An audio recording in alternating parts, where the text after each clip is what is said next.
Hello everybody and welcome to a new video from me, SkNero, and today I'm going to show you just a lot of stuff from the new chapter, Forged in Fog, and we're going to go over the new killer. We're gonna show a bit of the new map, and also we are going to show off his Mori. I hope you will enjoy it, and let's get right into it. So here we have the new killer, the Knight, right? You can see him here, and amazing. I have to say that. Amazing style. Looks very cool. I think it's also interesting that there's like this hair coming out from the front here. So I don't know. That guy never went to the barber actually, as it seems. But big ass sword, nice look in general, and I like it very much. Let's see what it says about that. The Guardia Compagnia. Interesting. Special ability, Guard Summon. Tap the power button to activate Guard Summon mode. Once activated, move around to create a patrol path. While in Guard Summon mode, you can aim at the generator in progress, a downed pallet, or a breakable wall and tap the attack button. This will summon a guard to complete the break action on the selected object. You can also tap the power button or drain the power gauge completely to end the Guard Summon mode. This will summon a guard who will follow and patrol the created path. There are 3 guards that are summoned in the same order each time. The Carnifex, who can break or damage objects faster, the Assassin, who moves faster during the hunt, and the Jailer, who patrols longer and is better at detection. Very interesting that you have also this aspect of 3 different guards, and you kinda have to keep in mind on which one you are currently with the mode, right? Because if you want to have the most value, you always want to use the right guard in the right circumstance, right? So that's pretty interesting. Also that they decided to go more with this NPC approach. Before that you were seeing that they try to hold themselves back from that, but here you actually have a NPC who's then making certain actions for you and is doing that stuff. So yeah, very interesting. Also that the guards can complete some of the break actions and so on instead of yourself. So then also the second part, guard special ability, the Hunt. While a guard is patrolling, he can spot and detect survivors. If a survivor is detected, the guard will move to their location, leave a standard on the ground and start hunting the survivor for a set amount of time. The survivor can escape a guard by unhooking another survivor, grabbing the standard, or surviving until the hunt timer ends. If the survivor is successfully attacked by the guard or the Knight, the guard will disappear. When the guard downs the survivor, the Knight receives a killer instinct notification. Interesting stuff. So the killer can actually be somewhere else, right, and still down somebody with that. Interestingly, when we have been playtesting that, we had this one scenario where I was using a pellet on the guard, and as it seems, he shouldn't have been affected by that, but he was just stuck in a pallet.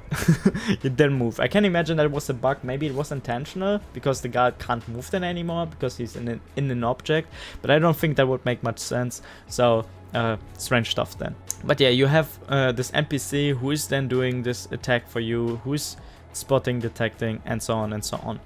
Also, you have the drawback with the banner. If the survivor runs after the time into the banner, they actually get the speed boost. I can imagine people will sometimes get away because of that. So also here, interesting. If I have also seen that correctly, the guard has the same speed as a survivor. So it will actually not happen that the guard is going to overtake you if you're just running away in a straight line or loop him around the certain construction in a nice manner, right? But very interesting, as I said, and definitely a killer which has good potential, I think, when you know how to use the guards correctly. So now we go over to the perks. The perks are Hubris, Hex, Face the Darkness, and Nowhere to Hide. So we begin with Hubris. Whenever you're stunned by a survivor, that survivor suffers from the exposed status effect for 20 seconds. Hubris has a cooldown of 20 seconds. Interesting, I have to say. Can also be quite helpful probably against some bully squads, right? Even after they had the recent changes to the flashlight, which overall nerfed the flashlight. I think this can help against like a team that just wants to yeah, basically fuck around with you and always stun you. So exposed status effect, 20 seconds, also long time, has a cooldown of 20 seconds. Not so long in my opinion for the fact what you get out of this, and really great actually. Then we have Hex Face the Darkness. Enduring a survivor by any means lights a dull totem. Very interesting. Activates this perk and hexes that survivor. While the hex is active, all other survivors outside your terror radius will scream intermittently, revealing the auras for 2 seconds each time. Other survivors can also see the aura of the cursed survivor for 8 seconds. When the survivor enters the dying state or becomes healthy, the hex totem becomes dull again and this perk deactivates. The perk is permanently disabled once its hex totem is cleansed. So, interesting. I can see this as a good thing also with some other killer, right? As always, as so often in the right hands, this can be a very strong tool, right? And I mean, for the terror radius, and people would scream intermittently if they are outside of it, well, who comes to mind? For me, it is Nurse once again, right?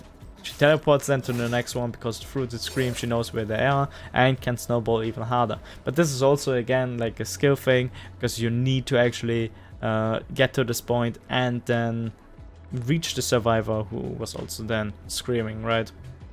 So interesting.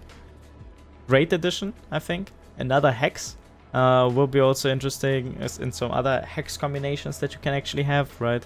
And yeah, pretty good. Then we have Nowhere to Hide. Whenever you damage a generator, reveal the aura of all survivors standing 24 meters of your position for 5 seconds. This is basically the other version. So we have from the survivor, if he hits the great skill check, he's able to see the killer. If you have the killer and he kicks the generator 24 meters for 5 seconds, you can actually see the survivors. It's a good one, I think, and yeah, can also bring some nice benefit, especially in the late game, right? When you need to patrol between the gens and to see where are the enemies, basically.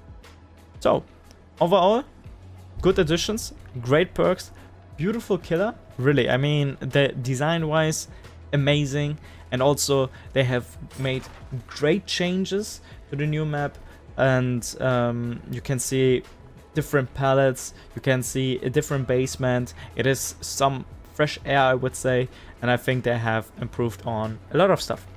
Pretty cool.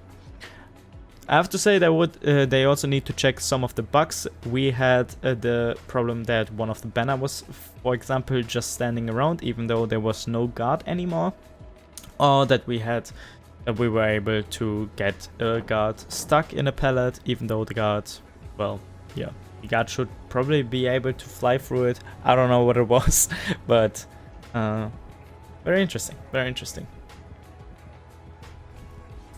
So that was it once again from me, and I hope you enjoyed this little showcase of the new killer. I hope to see you in the next video, and don't forget to like the video if you like such content. Don't forget to subscribe to this channel if you want to see more Dead by Daylight related content. Feel free to check out my Twitch account. Actually, I'm pretty often online there and we're playing Dead by Daylight but also other games, and I would love to see some of you guys over on my Twitch channel. So till next time guys, thank you very much. Cheers.